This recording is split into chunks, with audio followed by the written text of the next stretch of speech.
आज ये मोहतरमा जीतने के बदौलत अलग के अंदर हमारी 10 बहनों को पुलिस के सलाखों के पीछे सेंट्रल जेल को जाने पर मजबूर किया गया। रमजान के इस मुबारक महीने में रोजे की हालत में कह रहा हूं कि वे बुरा कर रहे हैं। कमजोर क़यादत को और डालना, कमजोर क़यादत को आगे पेश करना ऐसे नाजुक मामलात में, जबकि आए दिन मिल्लत के खिलाफ उंगलियां उठाई जा रही हैं। असेंबली के अंदर एक लफ्ज भी अगर वो बात करे हैं तो मैं नासिर पर उस्ताद इलेक्शन नहीं करूंगा। ना मालूम है सबको आज एमएलए कौन है सबसे पावरफुल बोले तो मैडम नहीं है, मैडम रहती ये भी जाके सवाल पूछे तो मैडम ऐसा ऐसा हुआ, ऐसा करना हो तो ऐसा ऐसा। एक मिनट आदिल बोलो कैसे करना है ये जाने क्या ये हमारे इंटरसिटी के साथ सबसे बड़ा जूता भी उन्हें लड़ने वाले होना क्या कागज बैठने वाले होना। कोई अगर कहता है कि मैं 2000 रुपए दूंगा 10,000 रुपए दूंगा, क्या आप अपनी बेटी के चेहरे पे से हिजाब निकालेंगे कि अजान के खिलाफ उठने वाली आवाज का मुंह तोड़ जवाब दिया जाए या ना दिया जाए? जवाब देने वाला होना नहीं होना। This video is sponsored by Mahalakshmi Jewelers, United Hospital, KBN University, Shaheen Group of Institutions, Al Sharai Group of Institutions, Fine Art Designers, Fortune School, Chulbul Lighting and Furniture, Parkles International School. आपको कोई अगर कहता है कि मैं 2000 रुपए दूंगा 10,000 रुपए दूंगा, क्या आप अपनी बेटी के चेहरे पे से हिजाब निकालेंगे? क्या मैं सुनना चाह रहे निकालते हैं? आपको कोई बोलता है 10,000 रुपए 20,000 रुपए देते हैं, आपके मस्जिद में से हनुमान चालीसा पढ़ाया जाएगा, क्या आपको मंजूर है? 1 लाख रुपए दिए तो मंजूर है? शरीयत में मुदाखलत मंजूर है? आज ऐसे मामले हो रहे हैं और हमारे बीच आपने जिनको वोट डाल के भेजा है, असेंबली में एक लफ्ज किसकी जिम्मेदारी है बात करने का हिजाब पर? जो एमएलए ने बात कर रहा ना, मैं आपके बीच में बोल रहा हूं, असेंबली के अंदर एक लफ्ज भी अगर वो बात करे हैं तो मैं नासिर पर उस्ताद इलेक्शन नहीं करूंगा। एक लफ्ज बात नहीं करते, कहां बात करते हैं? डीसी ऑफिस में जाके बात करते, ये मीडिया वालों के सामने चल के बात करते हैं। मीडिया वालों के सामने बात करने के लिए छुट्टी हुई उनको। गोश्त पे पाबंदी, लिबास पे पाबंदी, अड़ंग का मामला आपको मालूम है? हजरत लाल मशाक अंसारी रहमतुल्लाह अलैह की दरगाह में वहां पर जो मामला हुआ, 165 मुसलमानों को जेल भेजा गया। कितने? 165। उसमें से हमारे खवातीन कितने थे? 10 खवातीन को जेल भेजा गया। 10 खवातीन हिंदुस्तान की आजादी के बाद से लेकर बड़े बड़े फसाद हुए, बड़े बड़े कम्युनल टेंशन हुए गुलबर्गा शहर के अंदर, बुजुर्ग हमारे बैठे हुए, पुलिस शूटआउट हुआ, गोली फायरिंग हुई, वो हुई, ये हुई, कभी उठते जल्दी। ये मोहतरमा को आपने और देकर भेजा है। आज ये मोहतरमा जीतने के बदौलत अलग के अंदर हमारी 10 बहनों को पुलिस के सलाखों के पीछे सेंट्रल जेल को जाने पर मजबूर किया गया। नाम के वास्ते अगर आप वोट डालेंगे, आपकी बच्चियों के हिजाब पर आ गए हैं, आपके इबादत घरों तक आ गए हैं, आप लोगों को जेल तक पहुंचाया जा रहा है। आज 4% मुस्लिम के रिजर्वेशन निकाला गया, 5 दिन के बाद बयान देते हैं, देख देख के पढ़ते हैं। देखे ना वीडियो, आपको वीडियो फेसबुक पे कितने लोग हैं हमारी बहनें? हाथ उठाओ, 1 2। व्हाट्सएप पे अखबार कितने लोग पढ़ते हैं? आप सुन लेते हैं। बोले दरगाह का डर ईमान वालों को है, अल्लाह का डर ईमान वालों को है। अल्लाह से ज्यादा कुर्सी प्यारी देता? हाँ, जो बड़ी अफसोस की बात है, मैं आपके बीच में ये जो मामला बता रहा हूं, ये आज बहुत ही संगीन किस्म के मामले हैं। आप तमाम औरतों की जिम्मेदारी है, मां और बहनों की जिम्मेदारी है। आप हमारी इज्जत है, आप हमारे लिए शान है। आपसे ही इस्लाम की शान है, इस्लाम की अजमत। आज कोई नबी करीम सल्लल्लाहु अलैहि वसल्लम की गुस्ताखी कर रहा है टीवी चैनल्स पे, लोग खामोश बैठ गए हैं। मैंने एहतजाज किया, हुकूमत के तानी के मैदान में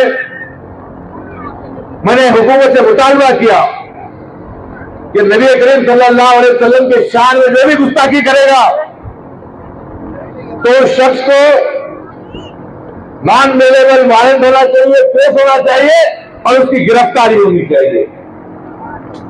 हुकूमत के मैदान में 5 साल की सजा होनी चाहिए कम से कम। आज ऐसे मामला चल रहे हैं। मैं जानता हूं कि आपका वक्त ले रहा हूं, इसीलिए ले रहा हूं क्योंकि रमजान के मुबारक महीने में जंगे बदर लड़ी गई थी। मालूम है आपको जंगे बदर कौन सी लड़ाई है? इस्लाम की पहली लड़ाई। ये इलेक्शन और डालना, पैसे कमाना अगर कोई सोच रहा है तो आप अपने आप के साथ धोखा कर रहे हैं, आप मिल्लत के साथ धोखा कर रहे हैं, आप मिल्लत का नुकसान कर रहे हैं। आप कमजोर क़यादत को असेंबली बेचने से ये गलती नहीं है, ये गलती नहीं है। मैं बड़ी जिम्मेदारी के साथ रमजान के इस मुबारक महीने में रोजे की हालत में कह रहा हूं कि ये बुरा कर रहे हैं।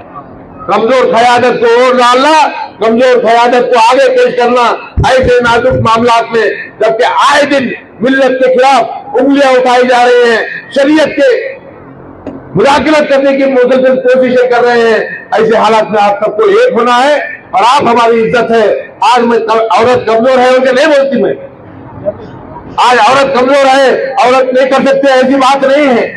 आपको याद है मंड्या के अंदर जब आरएसएस के लोग बच्चे जब जो है हिजाब के मामले में नारे उठा रहे थे, जय श्री राम बोल रहे थे, तो हमारी एक बच्ची थी, क्या नाम उसका? मुस्कान, सुने हैं उसका नाम? एक बच्ची कई हिंदू संगठन के सामने खड़े होकर नारे देती है, अल्लाह अकबर। क्या नारे देती है?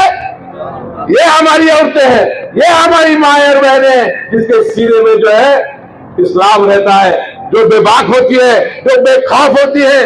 आज ऐसे औरतों को आगे आना है, ऐसे हमारी माँ बहनों को आगे आना है, समझाना है, ना कि मोहतरमा जैसी खामोश बैठ करके जो भी हो रहा देख रहे, जो भी हो रहा बर्दाश्त कर रहे, इस्लाम के ऊपर जो भी हमले हो रहे खामोश बैठ रहे। ये जरूरत है क्या? आपको जरूरत है कि नहीं है? मैं आपके लिए बता रहा हूं, मैं बस में आज सुबह 7 बजे जाकर के आपका एक भाई खड़ा रहा, अलंग के अंदर गिरफ्तारी शुरू हुई, जगत सर्कल पे एहतजाज किया, जितने लोग गिरफ्तार थे हमारे बड़े भाई सब लोग मिलकर उनको आजाद किए। हिंदुस्तान में एनआरसी का मामला सबसे पहले आपका ये भाई पुलिस कमिश्नर ऑफिस में जाकर के एहतजाज किया नहीं किया? सब व्हाट्सएप है आपके पास, बताओ हमारी माँ और बहनों को बताओ, किसी को इल्म नहीं है। ये मामला हर मामला में मुसलमानों के खिलाफ उठने वाली उंगली आवाज के खिलाफ हम लड़ते आए हैं, लड़ते आया हूं। आज आपसे पूछने आया हूं, आज हिंदुस्तान में हम हिंदू मुस्लिम सिख ईसाई भाइयों की तरह रहते आए हैं, भाइयों की तरह रहते रहेंगे। मगर ये आरएसएस हमको कमजोर साबित करने की कोशिश कर रही है। क्या हम कमजोरी की तरह जीना है, क्या उनके खिलाफ लड़ना है? ये आपसे पूछने आया हूं। क्या करना? लड़ने वाले होना या खामोश बैठने वाले होना? हमारी माया और बहनी जब तक नहीं बोलेंगे मतलब करनी है, लड़ने वाले होना क्या खामोश बैठने वाले होना? ना मालूम है ना सबको? अब एमएलए कौन है सबसे पावरफुल? बोले तो मैडम नहीं है, मैडम बैठती, ये भी जाके सवाल पूछे तो मैडम ऐसा ऐसा हुआ, ऐसा करना हो तो ऐसा, ऐसा। एक मिनट आदि बोलो कैसे करना है, ये जाने क्या ये हमारे इंटरसिटी के साथ सबसे बड़ा झूठा भी उन्हें कि अजान के खिलाफ उठने वाली आवाज का मुंह तोड़ जवाब दिया जाए या ना दिया जाए? जवाब देने वाला होना नहीं होना? हाथ उठा के बोलिए आप मेरा साथ देंगे? आप में आगे बढ़ो, आगे बढ़ो। आपका भाई ये तीसरी लड़ाई पूरी हिम्मत के साथ, आपके दुआओं के साथ लड़ना चाहिए कि नहीं लड़ना चाहिए? शुक्रिया। एक रिजर्वेशन खत्म कर दिया जो मुसलमानों को हासिल था। 4% रिजर्वेशन आपके बच्चों की तालीम के लिए वो हासिल था और रोजगार के लिए वो हासिल था, यानी कि नौकरियां हासिल होती थी उससे, उसको खत्म करके वकलीगढ़ समाज और लिंगायत समाज को दिया गया, जो कि हिंदू समाज का एक हिस्सा है। और उनके रिजर्वेशन में यानी कि उनके जो कोटा होता है उसमें इजाफा करते हुए उनको ज्यादा दे दिया गया है। अब हमारा जो हिस्सा था उसको खत्म करके वो जो देना है वो बिल्कुल भी मुनासिब नहीं है और मुसलसल पूरे मुसलमानों की जानिब से और कई सारे दीगर जो समाज है उनकी जानिब से इसके खिलाफ में आवाजें उठ रही है। क्योंकि एक तो मुसलमानों का जो मामला है वो सच्चर कमेटी की रिपोर्ट, यानी कि एक रिपोर्ट आई थी, एक कमीशन बननी चाहिए थी। वो कमीशन के बाद में ये मालूम पड़ा कि हमारा जो हाल है, हमारे जो हालात हैं वो दलितों से भी ज्यादा गए गुजरे हो चुके हैं। आज हमारे लिए तालीम के लिए ज्यादा मौके नहीं है, आज हमारे लिए रोजगार के लिए ज्यादा मौके नहीं है, आज हमारे लिए सरकारी नौकरियों में ज्यादा मौके नहीं है। ऐसे हालात में हमारे ये रिजर्वेशन को भी खत्म करके हमें और पिछड़ा करने की एक साजिश हुई है। ये साजिश बीजेपी हुकूमत की सिर्फ इकलौती साजिश नहीं है, मुसलसल गुज़िश्ता 3-4 सालों से बीजेपी हुकूमत ऐसे साजिशें करती आ रही है जिसकी वजह से मुसलमानों के ऊपर मुसीबतें बढ़ती जा रही हैं। और अफसोस की बात यह है कि आज हमारी सबसे पहले अगर मैं यहां पर बात करना चाहूं तो हमारे बच्चों की स्कॉलरशिप्स को खत्म कर दिया गया। आपके हमारे बच्चे फर्स्ट से लेकर 12वीं क्लास तक स्कॉलरशिप हासिल करते थे, उनको 1000 रुपये महाना मिलता था, वो खत्म कर दिया गया। और उसको खत्म करके हमारे बच्चों को तालीम से महरूम करने की एक साजिश हुई। उसके अलावा आप सभी खवातीन यहां पर मौजूद हैं और हिजाब में हैं। अल्हम्दुलिल्लाह हमारा ये यकीन है हमारी शरीयत पर और हमारी खवातीन, हमारी माएँ बहनें बगैर हिजाब के कहीं निकलती नहीं है। लेकिन आज पूरे कर्नाटक के अंदर ये हाल हो चुका है कि अगर हमारी बच्चियों को एग्जामिनेशन लिखने जाना है 12वीं क्लास का, तो उनको या कोई और एग्जामिनेशन लिखने जाना है या फिर उनको 12वीं क्लास की क्लास अटेंड करने जाना है तो उनको हिजाब पहनकर जाने की इजाजत नहीं है। यानी कि उनको अंदर अगर क्लासरूम में जाना है तो उनको हिजाब उतार कर जाना पड़ता है।